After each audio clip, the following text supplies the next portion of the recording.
Olá a todos, espero que todos estejam bem e firmes aí nos estudos para o Enem. Na aula de hoje a gente vai falar sobre regência nominal, que é um assunto da gramática que tem a ver com o termo regido e termo que rege, né? Assim como a regência nominal, a regência verbal também, eles têm a mesma ação ali na frase. A diferença é que um está relacionado ao nome e o outro está relacionado ao verbo. O que é regência nominal, né? É a palavra que se estabelece entre duas palavras. Então, ela está ali na frase, mas ela está estabelecida entre duas. É claro que pode ter mais frases na frase, mas temos ali duas como foco, né? Por meio da qual uma das palavras se subordina à outra, funcionando como seu complemento. Então, aqui tem uma função também de palavra que depende da outra, subordinada no sentido de que ela precisa da outra, né? Disse que as palavras que dependem de outras são por elas regidas. Há palavras que sem outras não vão fazer sentido ou vão estar equivocadas. Então, elas precisam de outras para amarrar ali o sentido e as ideias. As palavras que têm o poder de reger, outras palavras são as regentes. Então, mesma coisa se você pensar aí numa orquestra, né? A metáfora da orquestra, a gente tem um regente que está ali, como aquele que está estabelecendo uma atitude mesmo de subordinação. E as pessoas que estão ali fazendo o que ele está mandando. No caso da gramática é a mesma coisa, né? As palavras que regem e as palavras que são regidas. E a regência nominal vai estabelecer essas relações entre nomes e seu complemento. No caso da regência verbal, verbos e seus complementos. No caso da regência nominal, eu vou ter aí a relação entre os nomes e os seus complementos. E a gente precisa prestar bastante atenção nessa questão. Em relação às questões do Enem, como que podem vir a regência nominal ou a regência verbal? A gente vai ter sempre um gênero textual ali, vai ser um texto, né, que pode ser uma crônica, uma poesia, qualquer narrativa, né? E aí o aluno ele vai precisar identificar ali no texto, talvez uma frase que esteja ali grifada no enunciado, se a regência está correta ou se está equivocada, ou qual a regência que está ali sendo abordada no texto. Além disso, não é só isso que vocês precisam se preocupar, não. Na redação do Enem, a regência nominal e verbal também estão presentes. Se você não usa o termo regido ou regente adequadamente, você pode perder ponto aí na competência 1 do Enem, que diz respeito ao quê? O aluno deve respeitar as normas gramaticais, né? A gramática ali normativa. Se ele não se atenta a isso, ele vai perder ponto na regência. Então, a regência não é só uma coisa, eu preciso decorar para acertar na questão. Na minha escrita, no meu texto também, eu preciso me atentar tanto à regência verbal quanto à regência nominal. Então, vamos passar aqui. A regência nominal é a denominação que se dá à relação particular que se estabelece entre os substantivos, adjetivos e determinados advérbios e seus respectivos complementos nominais. Essa relação vem sempre marcada por uma preposição. Então, a gente precisa pensar nisso. A preposição ela vai estar ali presente na regência nominal, né? Então, vamos ver essa tirinha aqui, também é um gênero textual que pode cair também numa questão do Enem, né? Para você analisar a regência. Tenho muitos medos nessa vida. Medo de culpa, da ignorância, da solidão, de mudanças, de enfermidade da vida. Mas o medo mais terrível e apavorante de todos é perder esse celular. Beleza, função e joguinhos. Como viver sem isso? É um gênero textual que bem dos nossos dias, né? Que retrata aí a realidade aí. E ali no finalzinho ele diz, não dá, né? Já categorizou, não dá. Dá para viver, ter medo de muita coisa, menos de celular, sem celular. Bom, na fala do Caramujo, o substantivo medo, que é um objeto direto do verbo ter, rege vários complementos nominais, e com eles se relacionam através da combinação da preposição ter mais o artigo a. Então, se a gente observar, a gente vai ter aí o verbo ter, porque ele tem medo de muitas coisas, e esse ter medo de muitas coisas é o complemento, medo de muitas coisas, do verbo ter. É ele quem está regendo, né? Então, é ele que tem a função ali de subordinar, vamos dizer assim, é ele quem manda, né? Ele quem diz quais são as preposições que vão vir depois. Nesse caso aí, é a preposição de mais o a, né? Que no caso aí é o da. Então, a regência nominal é a relação de complemento e de preposição ou não em relação ao nome. Simples, né?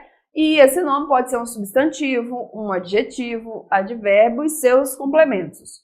Pode ter ou não preposição. Como a gente sabe, na regência verbal, a gente pode ter ou não preposição e essa preposição pode ou não mudar o sentido do verbo. No caso aqui, a gente vai se atentar mais às palavras que têm ou não preposição, né? E fique atento aí se você usa a preposição correta para os nomes, né? Porque na sua escrita isso vai ser considerado, como já falamos. Os termos que complementam o sentido de substantivo, adjetivo ou advérbio com preposição ou sem preposição. Então, isso aí é um conceito também muito conhecido aí da regência nominal. Então, a regência de alguns substantivos, né? Os substantivos, quem tem admiração a alguém, né? Ou por alguém. Então, eu posso usar tanto a forma a quanto a forma por. Não posso utilizar outra forma, né? Admiração de, por exemplo. Admiração para, né? Então, eu uso, fulano tem admiração a cachorros, né? Então, eu utilizei ou a preposição a ou por. No caso de aversão, né? Eu posso ter aversão a, aversão para ou aversão por. Posso usar essas três formas aí que elas vão caber. Aqui eu estou só citando alguns exemplos, né? Mas depois eu vou explicar melhor. Eu tenho a capacidade de fazer grandes composições ou ele tem capacidade para compor. Eu posso utilizar tanto a forma de quanto para. Certeza. Quem tem certeza tem certeza de. Então eu só vou usar aí a preposição de, a única, tá, gente? Eu não utilizo a, para, com, não. Caso de certeza, o nome só vai reger a preposição de. Conciliação. Quem faz conciliação entre. Então, eu vou utilizar aí apenas essa preposição. Concordância. Tenho concordância a, com, de e entre. Repare que esse nome é um nome, tá? Que a gente tem concordar, que é o verbo, e a gente tem concordância. No caso de concordância, já engloba aí 4 preposições. E aí a gente tem que saber o contexto adequado para utilizar. No caso da dúvida, quem tem dúvida acerca de, dúvida em ou dúvida sobre. Então, no caso da regência nominal, em caso de substantivos, eu apresentei para vocês alguns nomes, alguns casos. Claro que o aluno pode ficar meio desesperado. Ah, professor, é muita opção, muito nome, é muito verbo também. Mas, pela nossa prática, nossa gramática internalizada, a gente vai, pela prática, conhecendo mesmo e sabendo. Não é tudo que a gente precisa saber. A gente também precisa ver que tem palavras mais visuais que outras. Agora, a gente vai para a regência de alguns adjetivos, né? Então, na palavra absolvido, né? Quem é absolvido de ou por. No caso de acessível, a gente só vai utilizar o a. Não existe outra preposição para ser usada. Professora, mas na fala eu uso outra coisa. Ah, ele é acessível para isso. Porque na fala, a oralidade até cabe nesses contextos. Mas no caso da escrita, se você estava escrevendo sua redação do Enem, está respondendo as questões, e aí você sempre pergunta o nome. Quem é acessível a. Normalmente essas perguntas assim te ajudam a saber a preposição adequada. Apto, não, vamos para ansioso. Quem é ansioso de ou ansioso para. Quem é apto a ou apto para. Quem é benéfico a. Quem é capaz de ou é capaz para. E quem é certo de. Reparem que certeza, né, e certo só utilizam uma preposição. Vamos lá, e regência de alguns advérbios. Os advérbios, né, com sufixos terminados em mente, originados de alguns radicais de adjetivos, por exemplo, feliz, felizmente, eles vão seguir a mesma regência de adjetivos de que foram formados, né? Então, exemplo, as ações dos políticos deveriam ser compatíveis com as ideias que defendem em campanha. Compatíveis com, então eu tenho uma característica, eu vou utilizar então a regência adequada com. Os políticos deveriam conduzir suas ações compativelmente com as ideias que defendem em campanha. Então, eu utilizei o mesmo verbo, só que agora com o sufixo mente, e eu uso a mesma preposição com. Então, tanto compatíveis com, quanto compativelmente com, eu uso a mesma preposição. Vamos lá, regência, continuando ainda, o documento analisado pelos assessores era relativo ao ano de 1990. Relativo ao, né? Então, eu tenho aí o adjetivo, que é uma característica, né? Em relação ao documento. E eu tenho, relativamente ao documento analisado, os assessores foram muito reticentes em suas conclusões. Então, esse advérbio terminado em mente também foi usada a mesma preposição ao. Então, eu tenho a repetição e eu devo utilizar a mesma. Agora, a gente vai ver as palavras mais usuais, que podem ser substantivos, podem ser adjetivos, aí vai variar, ou advérbios, né? E a gente vai observar quais são as preposições adequadas e as frases que podem ser utilizadas. Então, acessível. Quem é acessível? Acessível a. Este cargo não é acessível a todos. Então, eu tenho o verbo ali, o nome, né, acessível, e no caso eu tenho o a. Esse nome é um adjetivo, quem é acessível, acessível a. Então, eu sempre tenho que utilizar. Mas na fala, a gente normalmente, ele é acessível para todos, usando a preposição para. Isso é comum da fala, é um outro universo. No caso da escrita, eu devo utilizar o a.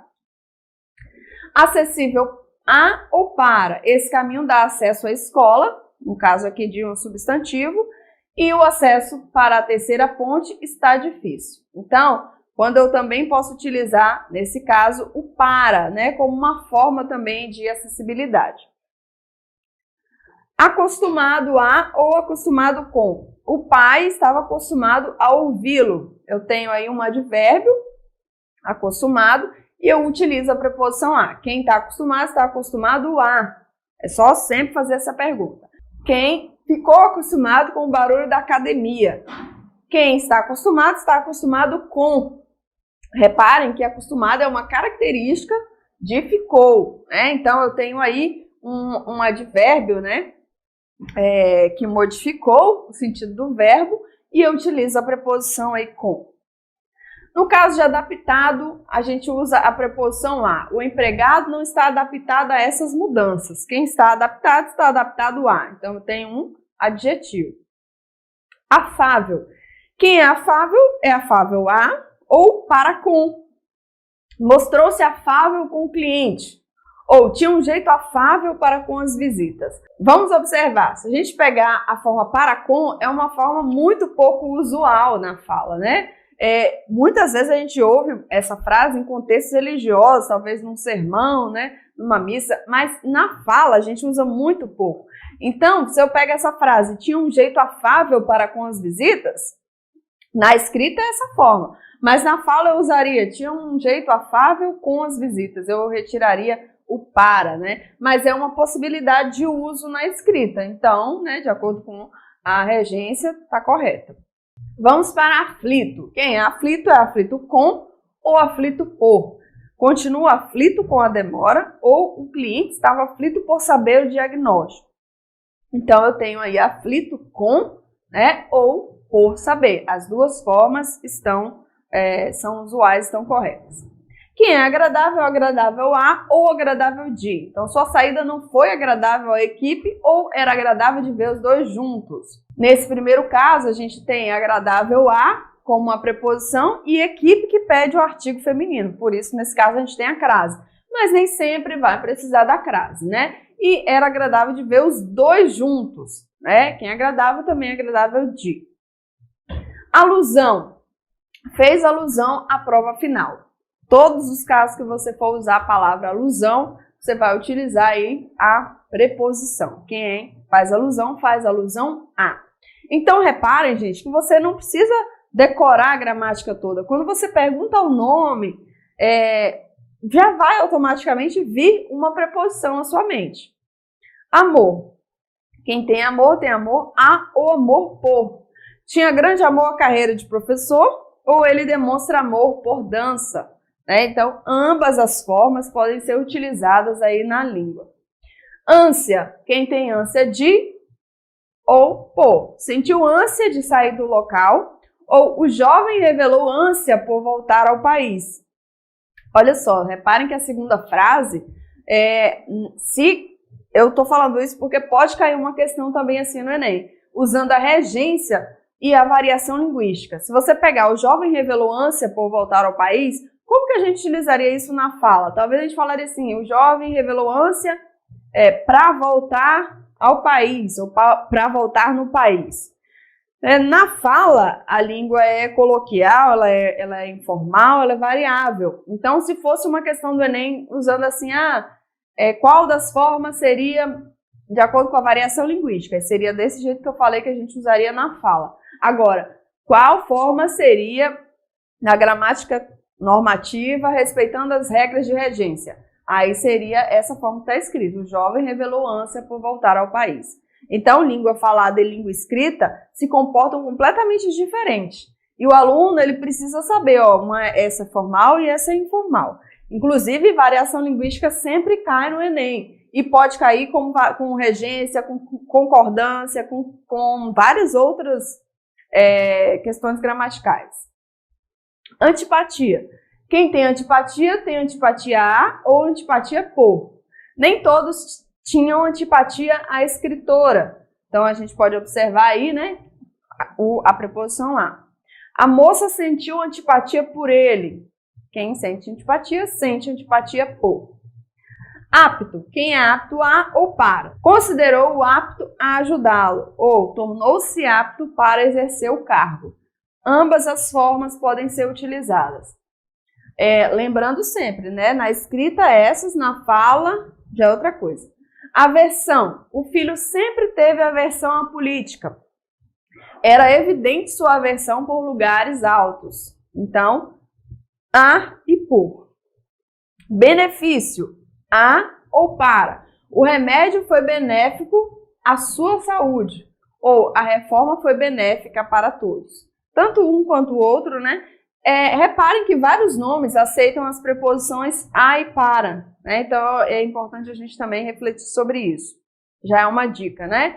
Imune, sempre vai ser apenas o a. Ele é imune à doença. Quem é imune a. Não existe imune para, imune de, né? Existe na fala, mas na escrita é sempre ele é imune à doença.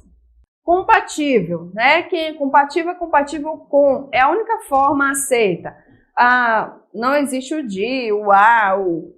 Só pode ser utilizado de acordo com a norma culta, né, com a gramática. Meu sangue é compatível com o seu. Se você estiver fazendo uma redação lá e usar a palavra compatível, você precisa em seguida utilizar o com, a preposição com. Você não pode utilizar outra, não. Tem que ser essa. Conforme. Conforme a ou conforme com. Ele dança conforme a música, ou não me conformo com as opiniões dele.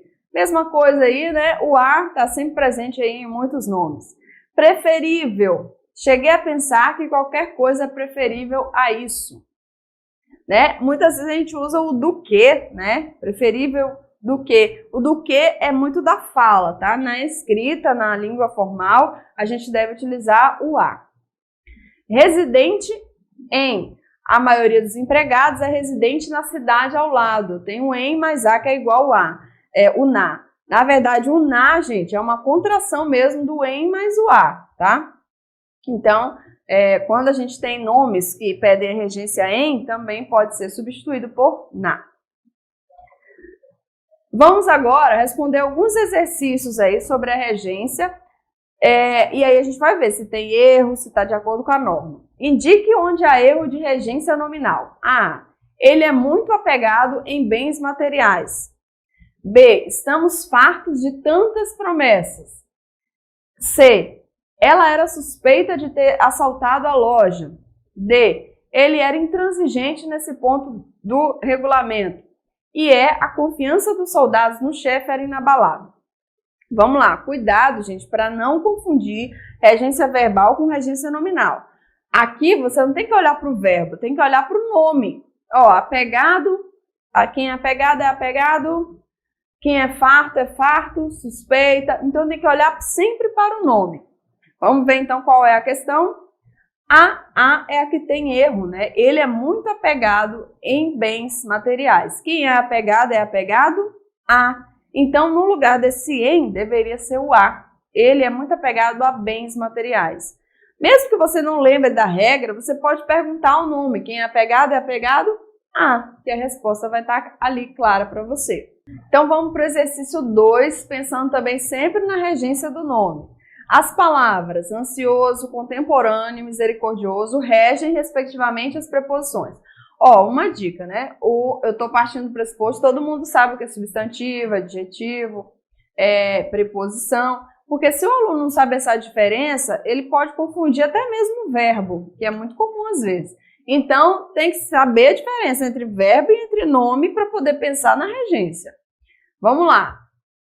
A gente vai pensar quais são as preposições que as palavras ansioso, contemporâneo e misericordioso vão pedir. Quem é ansioso a, contemporâneo em, tem que pensar. A, em, de e para. De, B, né? De, a e de. C, por, de e com. D, de, com e para com. E a E, com, a e a. Aí você tem que fazer um trabalho mesmo de reflexão. Se estiver fazendo na prova, pega o lápis e faz ali no cantinho. Não tenta ir de memória, pensar em tudo não. Vai colocando ali, que aí já dá uma ideia. Vamos ver qual é a questão. De, por, de e com. Quem é ansioso por. Quem é contemporâneo de. E quem é misericordioso com. Essas são as preposições adequadas a esse uso, tá? Então, o aluno precisa ficar muito atento aí e ir palavra por palavra. Não adianta ter pressa na prova. Esse é um tipo de prova grande. Se o aluno fizer muito rápido, ele vai perder coisa boba aí, né? Vamos então para o último exercício. Diante das orações que seguem, analise-as e indique aquela que não se adequa ao uso da preposição a. Então, eu estou pensando aqui em apenas uma preposição. Lembrar que sempre temos que prestar atenção no enunciado para depois ler as questões. A, estou ávido. Aí eu vou usar qual preposição? Boas notícias. B, essa canção é agradável. Alma. C, o respeito é essencial. Boa convivência. D, mostraram-se indiferentes. Tudo. E o filme é proibido. Menores de 18 anos. E aí você vai usar o A nessas situações. Se estiver fazendo a prova na hora, já coloca ali para poder saber qual a forma ideal, né? E aí a gente vai refletir em qual delas eu vou usar adequadamente, porque tem umas aí que não. Então, qual é a que a gente usa adequadamente? A questão A, estou ávido a boas notícias. É a forma mais correta aí de utilizar a preposição a. Esses exercícios que eu coloquei são mais gramaticais para a gente aprender. Mas numa prova, ela vai cair dentro de um texto, né? Que esse texto pode ser maiorzinho ou menor, pode ser uma tirinha, como a gente viu no início da aula. Não vai cair basicamente dessa forma. Mas a gente tem que ficar atento aos gêneros textuais que caem no Enem. Como eu falei, poesia, letra de música, um trecho de uma crônica, de um conto. É de lá de dentro que vai sair a regência verbal ou nominal e que o aluno precisa analisar. Bom, então na aula de hoje a gente viu como que a regência nominal é importante, não só para analisar, aprender ali, mas também para escrever. Na nossa fala é um pouco diferente, porque a gente não se atenta muito às regências. Mas no caso da escrita, é inclusive uma competência do Enem, a primeira competência que diz respeito à norma culta. Então o aluno precisa se atentar muito a essas regras, sempre perguntar o nome ou ao verbo, qual é a regência ali, qual é o termo regido, né? Ou que rege, para poder fazer uma boa prova. Não se esqueçam de responder questões das provas anteriores, essas questões vão ajudar na prática, porque só assistir as aulas não é suficiente, o aluno precisa praticar também. Então é isso, a gente se vê no próximo encontro, até lá!